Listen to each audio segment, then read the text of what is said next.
Hi, and welcome to Politics on the Prairie with George Dienhart. Our guest today is Niki Conforti. She is our congressional candidate for Illinois 6. We're going to Sean Casten. Niki, why don't you talk a little bit about yourself?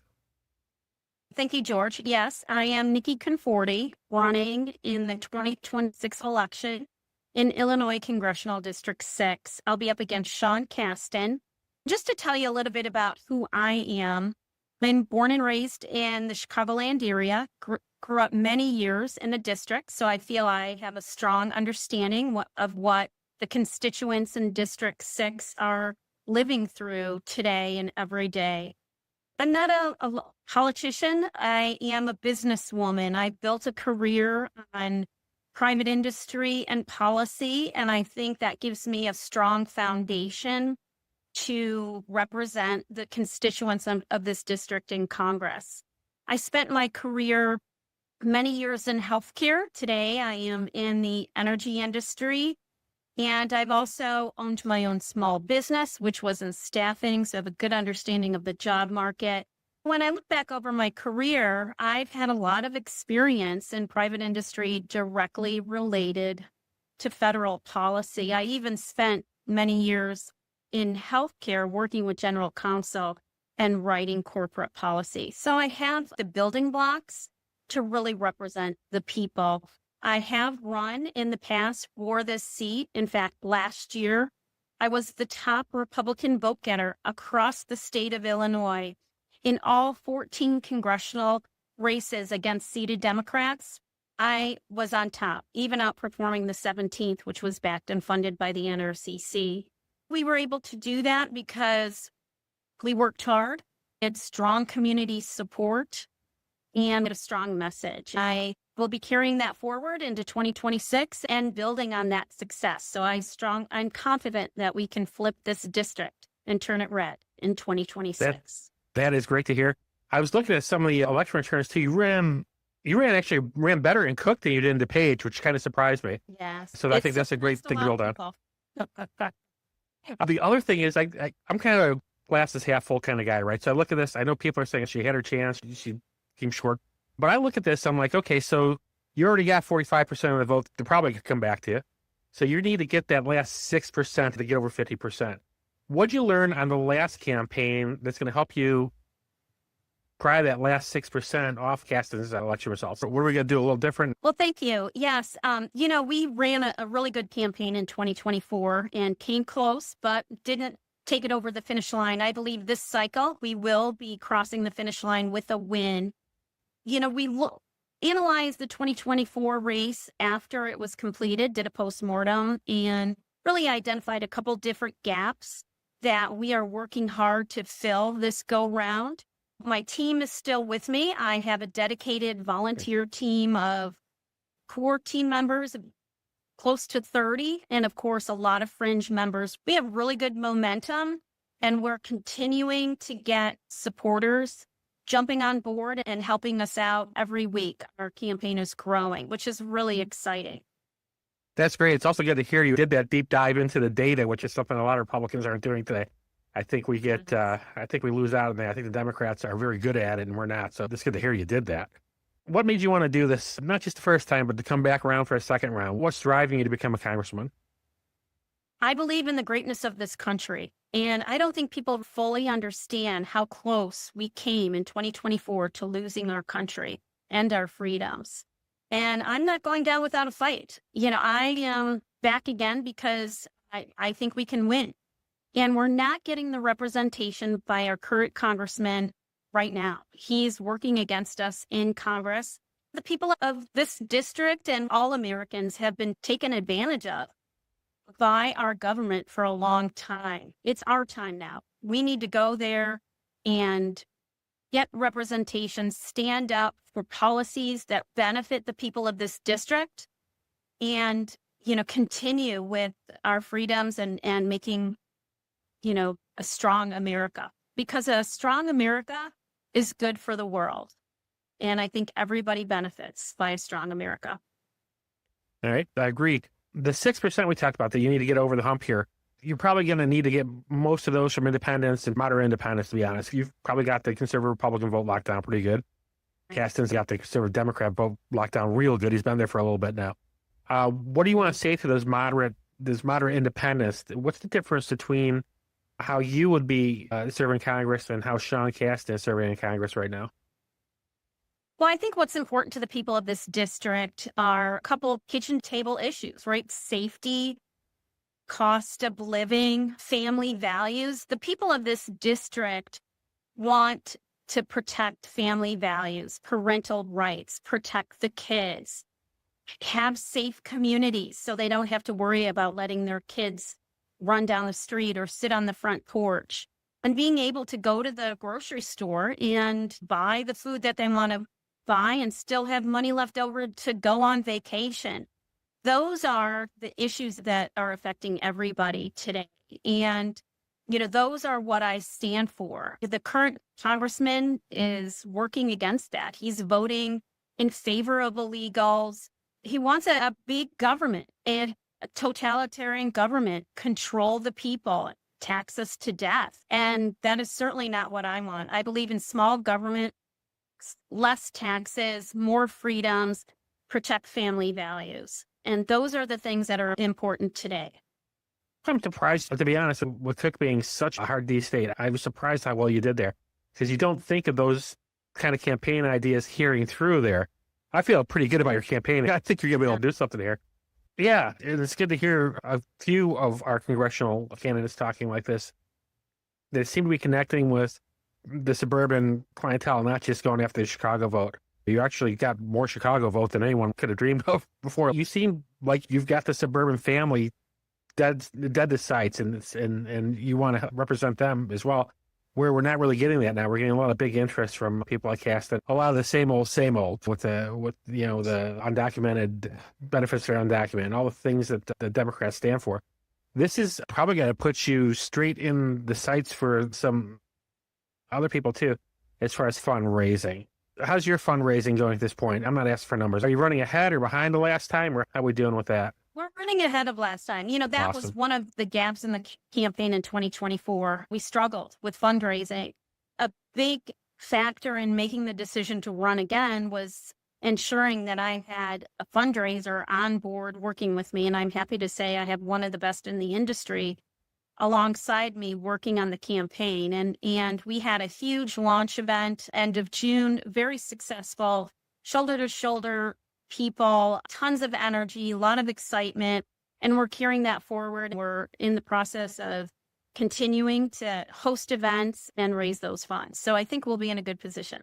On your first day at Congress, you're walking in, you got things on your mind. What are your key goals going to be for your first term, that first 2 years? What are 3 things that if you walk out of there after 2 years, but you got these 3 things done, you can say, okay, I made a difference? Yes. As I said, I have really strong experience in healthcare and energy, and I want to use that experience to build legislation that adds consumer protections in those areas to protect the people of my district and all Americans against being taken advantage of by higher cost. And so those are some of the first things. I also want to add legislation to protect the family and protect our kids from a number of different angles. I think our kids are at risk. Our parents and parental rights are at risk. These are our children, not the government's children, and we need to continue to fight to protect those rights. Let's talk about healthcare a little bit. In the other half of my life, I'm a registered nurse. Okay. I'm a little bit familiar with healthcare. What are your goals for healthcare? I'm excited to hear this, actually, as someone that works in healthcare. What are you going to do for not just the patient, but also the practitioners of healthcare? I want to make sure that we build in consumer protection. How many times have you gone to the physician and they recommend certain tests and procedures? You agree to those tests and procedures only to get slammed with a huge bill that was completely out of left field, unexpected. Those are the types of things I want to build legislation to avoid, and cost transparency, and to better benefit the patient so that they can manage their costs better. For the physician, I believe physicians don't get the respect that they once did in the industry. They are forced to do more with less. And so for them, I would like to see protections to make sure that they have the resources that they have. There's been a lot of growth with EMR over the last 10 years. So avoiding the duplicity and also with tort reform to make sure that, they're protected where they can't be. In regards to costs in healthcare, you always hear the big healthcare companies saying, well, it's impossible to even know what we're charging people because of the way the government's structured.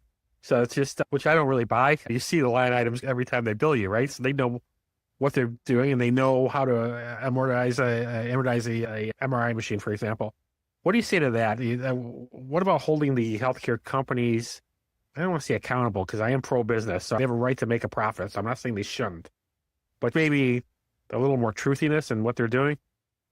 Yes. Well, I don't have to tell you, insurance companies for healthcare are growing in power and becoming very vertically integrated. Their control over the physicians, treatment protocols, and patients is growing. I need to dig into that a little bit more, but I'd like to see maybe even breaking that up so there isn't so much control from the insurance company in how physicians practice, the costs that they charge, and how the patients are affected as a result. I think the practitioners need to be the ones practicing, right? Not the insurance company. Right, right. Let's shift gears a little bit. In Congress, of course, you control you'll have input on the purse strings. One of the big things separating the two parties now, and having grown up in a Cold War kind of confuses me, is the war in Ukraine. What do you think? What's the proper level of American involvement in the Ukraine? That's a complicated answer. I believe in the short term, we need to keep our dollars at home. I like what Trump is doing where we're not paying for anything going on in Ukraine right now. We need to take care of the American people and put American tax dollars into programs that benefit our people, that benefit our veterans, that benefit, that address the homeless issue, that, address mental health in our youth. There's a lot of very integral issues affecting our population that aren't getting the tax dollars and attention that it deserves. So you kind of hitting all the buttons here for me today. I'm also a veteran. I served in the Marine Corps for 6 years. So when you say thank you for your service. We say take care of our veterans as a user of the VA health system, for example. We're still seeing long waiting times and things like that. That's basically the system's famous for. It's underfunded from a user standpoint. It appears to be underfunded. What are your thoughts on how we can fund the VA and what do you think the proper way to go ahead and start to reform? This is a huge organization. To go ahead and reform that organization so it can better help the veterans it's there to take care of. Like many governmental organizations, it's very inefficient. There's a lot of bureaucracy. I think we need to evaluate the efficiencies of that organization and streamline some of the processes and how things work. We need to fund the care for the physicians. My father was a vet and he swore by the VA. And, the doctors aren't always the best. I'd like to see improved care quality of the providers.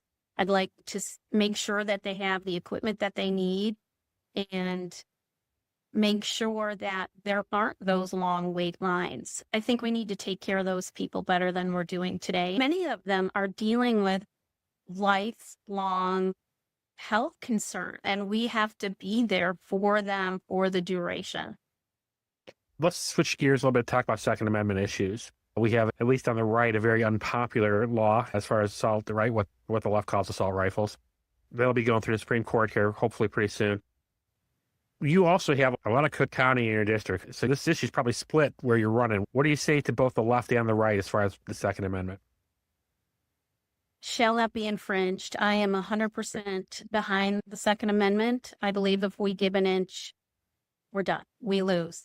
I know it's a controversial issue, but we need to be able to protect ourselves. And I think that is becoming more and more apparent as issues around us prevail. That's really all I have to say on that. That's I think what we want to hear on the right. Those words shall not be infringed have been kind of ignored on the other side of the aisle. I don't want to brush over the severity of some things that happen in our community, but I think there are other ways to address it. Solutions outside of taking away the guns of law-abiding good citizens. I think there's other solutions that we can find. These solutions that kind of dovetail nicely with your campaign on family values. Yes, I believe so. What would you say to your opponent who supports the so-called assault weapon ban? So you support shall not be infringed. We understand that. Is there room for any kind of compromise here? I don't see any compromise on the Second Amendment. Great. So when we go back a couple of years, you decide you're going to run for Congress.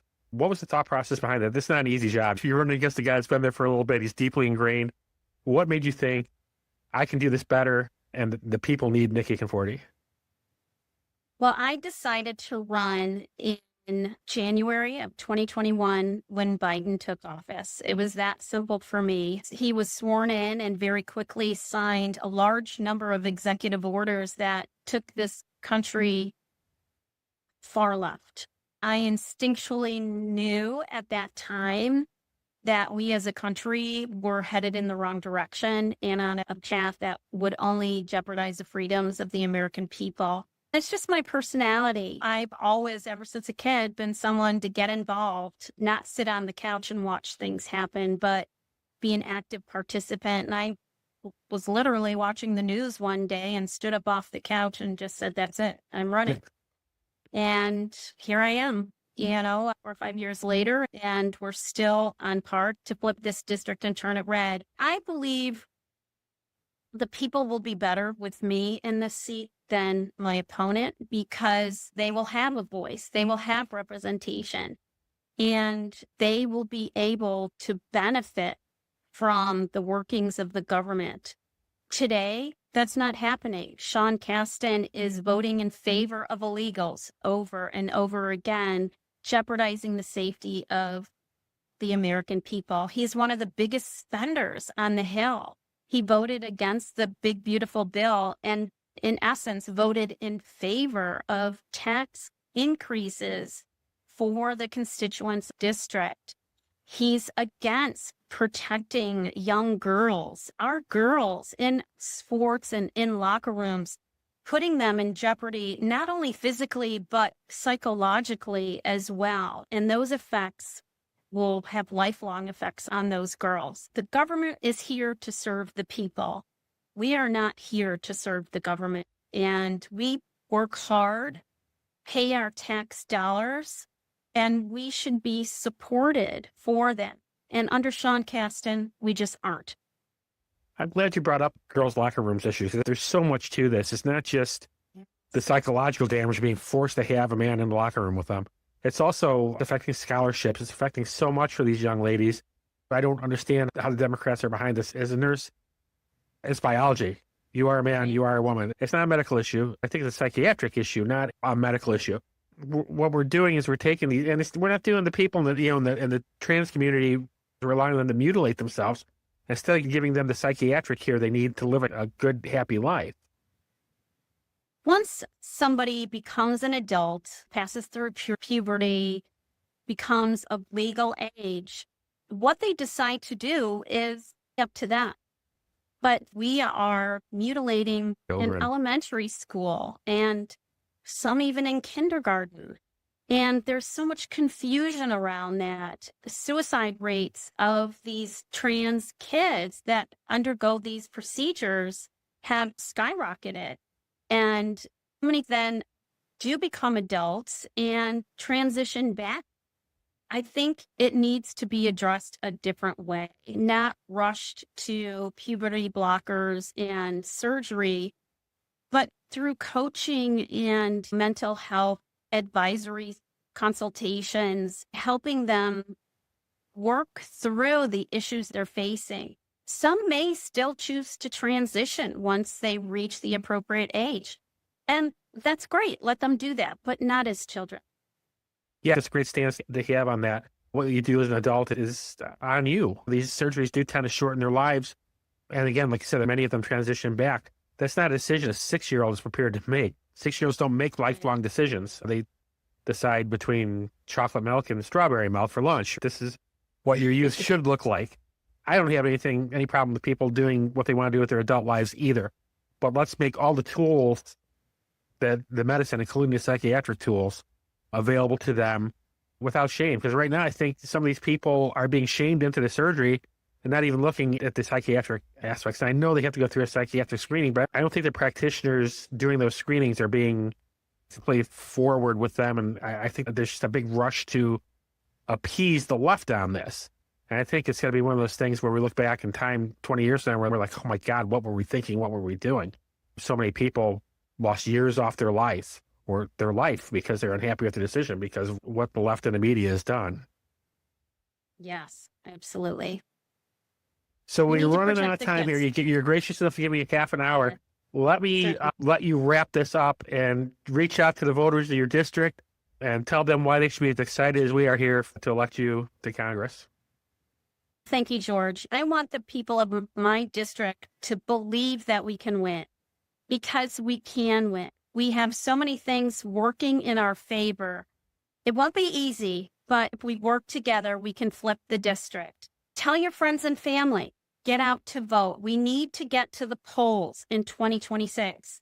I have the votes. The numbers show I have the votes to win, but it's going to take people exercising their right to vote to make it happen.